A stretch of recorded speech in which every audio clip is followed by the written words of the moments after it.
You know, it's pretty easy to look at the world today and feel like it's more divided than ever. So it makes you wonder, what would a real blueprint for global unity even look like?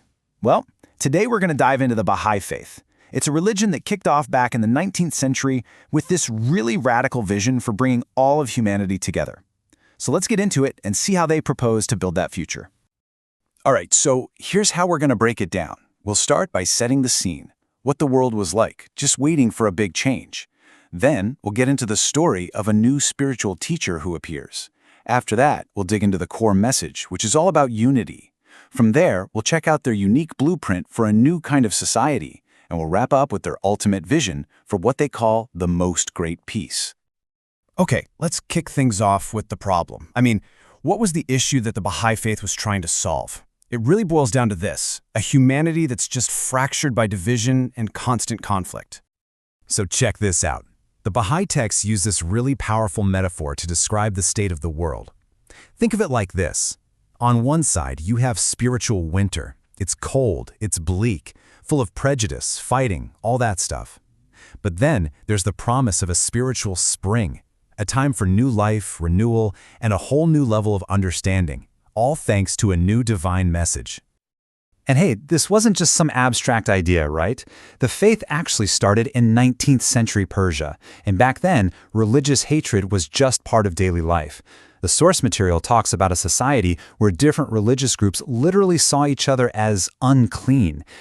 Get this, if a Muslim got money from a Jew or a Christian, they felt like they had to wash the coins before putting them in their own pocket. That's what spiritual winter looked like in the real world.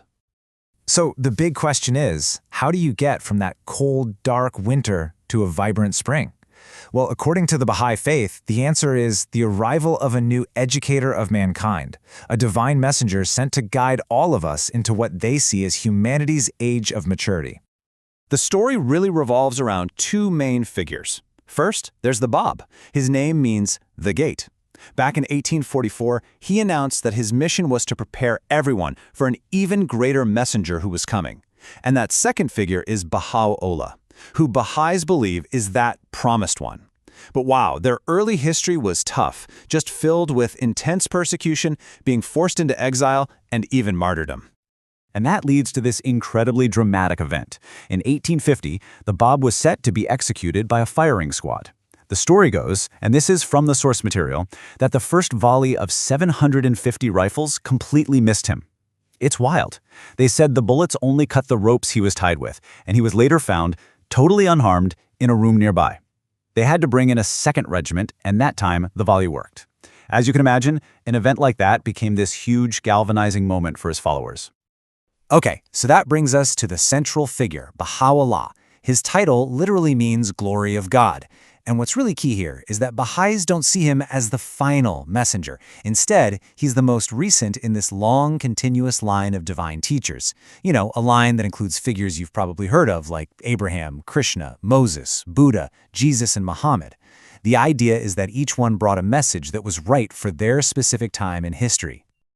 All right, so now that we have the historical background, let's get to the heart of the message itself. It's actually pretty straightforward.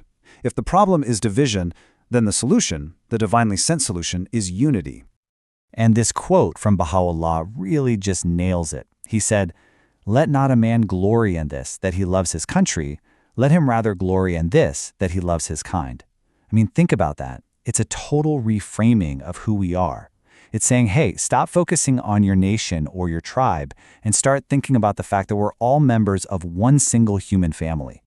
And this idea of unity isn't just some vague, feel-good sentiment. No, it gets translated into some pretty revolutionary social teachings. We're talking about things like the full equality of women and men, the idea that science and religion should work in harmony like two wings of the same bird, the complete elimination of all prejudice, universal education for everyone, and even creating a universal second language so we can all communicate better. But it doesn't stop with just principles. The Baha'i teachings also provide a really detailed blueprint for how to run things, a whole administrative structure that's designed to actually support a unified global society. And one of the first things you'll notice about this structure is there are no priests, no clergy at all. So instead of having this hierarchy where a special group of people tells you what the scriptures mean, the whole idea is that everyone should read the sacred text for themselves and get involved in running the community. So how does it work? Well, this whole administration is a global system of elected councils. It starts right at the local level with local spiritual assemblies. Then you have national spiritual assemblies, and at the very top, guiding everything internationally, is the Universal House of Justice. This is their supreme governing body. It's elected every 5 years, and its job is to figure out how to apply the core principles of the faith to our constantly changing world. So all of this, it's all leading somewhere. We've talked about the problem, the messenger, the core message, and the structure. So now, let's talk about the end game. What is the final vision for where all of humanity is supposed to be heading? The ultimate goal, the culmination of all these teachings, is to establish what the writings call the most great peace. And what does that look like? Well, it's envisioned as a world federal system, a kind of global commonwealth where all the nations are working together, where military force is only used to serve justice, and where all of humanity can finally live as one family, guided by one common faith. So when you step back and look at it, this faith, which was born in a world just full of division, offers a complete vision for how to unify everyone. It covers everything from spiritual principles all the way to a global administrative system. It's a really comprehensive answer to conflict, and you can see how it has some pretty deep implications for our world today. Which, of course, leaves us with a big question to chew on. What do you think is the single biggest thing getting in the way of unifying humankind right now?